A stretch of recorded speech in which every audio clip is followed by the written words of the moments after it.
સકારાત્મક વલણ રાખીને સવડું વિચારવું એ સમજુ માણસની નિશાની છે. કારણ કે એવી કહેવત છે, a wise person is one who can lay a firm foundation with bricks that circumstances throw at him or her. અર્થાત સમજુ માણસ તે છે જે સંજોગોએ ફેંકેલી ઈંટોમાંથી જ મજબૂત પાયો ચણી શકે છે. તો આ પ્રકારનો સદ્ગુણ પ્રાપ્ત કરવા માટે આપણે શું કરવું જોઈએ? એના માટે એક પ્રસંગનું શ્રવણ કરીએ. વિશ્વવંદનીય સંત વિભૂતિ પ્રમુખ સ્વામી મહારાજ એકવાર વિદ્યાનગરમાં વિરાજમાન હતા. વિદ્યાનગરમાં આવેલ સ્વામિનારાયણ છાત્રાલયના વિદ્યાર્થીઓ સ્વામીશ્રી સમક્ષ પોતપોતાના વિદ્યા અભ્યાસની વાત કરતા હતા. એમાં એક વિદ્યાર્થીએ કહ્યું કે બાપા, મારા પિતાજીને તમાકુ અને ગુટકાનું ખૂબ વ્યસન. મારા પિતાએ મને કહ્યું કે તું જો કોલેજમાં પહેલો નંબર લઈ આવીશ તો હું ચોક્કસ આ ગુટકાનું વ્યસન છોડી દઈશ. બાપા, મેં ખૂબ મહેનત કરી, રાત દિવસ ઉજાગરા કરીને મેં પુરુષાર્થ કર્યો. મારા માટે બહુ કઠણ હતું, છતાં પણ હું પહેલો નંબર લઈ આવ્યો. પણ જ્યારે રિઝલ્ટ લઈને હું મારા પિતાજી પાસે ગયો અને કહ્યું કે જો હું પહેલો નંબર લઈ આવ્યો માટે હવે તમે ગુટકાનું વ્યસન છોડી દેશો ને, ત્યારે મારા પિતાએ બેદરકારીથી એમ કહ્યું, લે પહેલો નંબર તો બધાનો આવે, એમાં તે શું મોટી ધાડ મારી. એમ કહીને મારી સામે જ ગુટકાની પડીકી મોઢામાં મૂકી. બાપા, મને બહુ દુઃખ થયું. આટલું બોલીને પેલો વિદ્યાર્થી ધ્રુસકે ને ધ્રુસકે રડવા માંડ્યો. ત્યારે પ્રમુખ સ્વામી મહારાજે તેને કહ્યું, એમાં રડવાની શું વાત છે?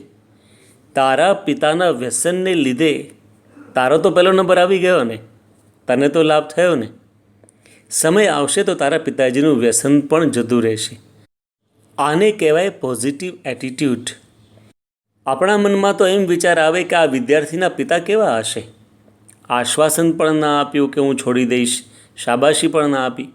પરંતુ પ્રમુખ સ્વામી મહારાજે એને સવડો દૃષ્ટિકોણ રાખવા માટે કહ્યું. કારણ કે એવી કહેવત છે કે whatever happens to us is only 10% and how do we take it is 90%. જીવનમાં જે કંઈ પરિસ્થિતિઓ નિર્માણ થાય છે એ તો માત્ર 10% જ હોય છે. 90% તો આપણે એ પરિસ્થિતિને કેવી રીતે લઈએ છીએ, પોઝિટિવ કે નેગેટિવ, એ આપણા હાથમાં છે. પોઝિટિવ લઈશું તો આપણે સુખી થઈશું, નેગેટિવ લઈશું તો દુઃખી થઈશું. ફોર એક્ઝામ્પલ, આપણે આપણા મિત્રના ઘરે મળવા જવાનું હોય અને આપણે કારમાં બેસીએ, પણ એ જ વખતે ખબર પડે કે આ કારની અંદર એક પૈડામાં તો પંક્ચર છે. હવે એને નેગેટિવ લઈએ તો આપણને એવા વિચારો આવે કે આજે જ પંક્ચર પડ્યું, મોડું થઈ જશે, શું કરશું. પણ પોઝિટિવ લઈએ તો એમ પણ વિચાર આવે કે સારું થયું ઘરની અંદર જ પંક્ચર પડ્યું, જો રસ્તામાં કંઈ ટાયર ફાટ્યું હોત તો એક્સિડન્ટ થઈ જાત. શું આપને ખ્યાલ છે કે 1300 કરતાં પણ વધારે સંશોધનો કરનાર મહાન વૈજ્ઞાનિક થોમસ આલ્વા એડિસન જ્યારે માત્ર 12 વર્ષની ઉંમરના હતા ત્યારે અકસ્માતને લીધે એમના કાનની અંદર બહેરાશ આવી ગઈ હતી. તેઓને ખૂબ ઓછું સંભળાતું.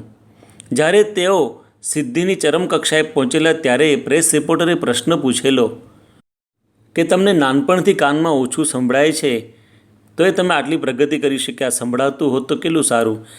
ત્યારે તેઓએ એવો પ્રત્યુત્તર આપ્યો કે મને કાને નથી સંભળાતું એ ભગવાનની કૃપા કહેવાય. કારણ કે જો સંભળાતું હોત તો લોકો સાથે ગપ્પા મારવામાં સમય બરબાદ થાત.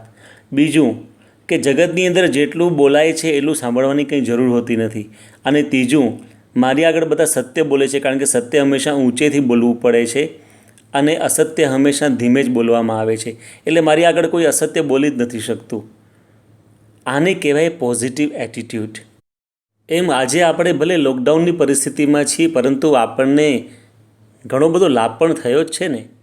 વ્યક્તિગત રીતે વિચાર કરીએ તો સદગ્રંથો વાંચવાની ટેવ પડી, ઘરમાં મદદરૂપ થવાનો સદ્ગુણ આવ્યો, વિશેષ ભક્તિ કરતા થયા, બાળકો વડીલો સાથે બેસતા થયા, સાદગીથી જીવન જીવતા થયા.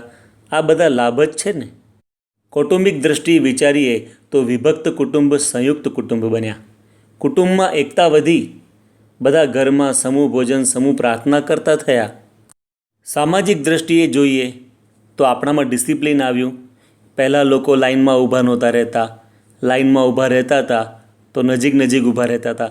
હવે બધા લાઇનમાં દૂર દૂર ઊભા રહે છે. નાનામાં નાની વ્યક્તિનું પણ આપણને મહત્ત્વ સમજાયું.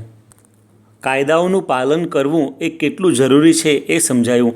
અરે આવું તો ઘણું બધું છે. એટલે જ કહેવાનું મન થાય છે કે સવળું સઘળેથી ગ્રહણ કરવું, સવળું સઘળેથી ગ્રહણ કરવું એ જ છે સાચો યોગ. કોરોના વાયરસ નથી કોઈ રોગ, એ તો છે સુધરવાનો સંજોગ.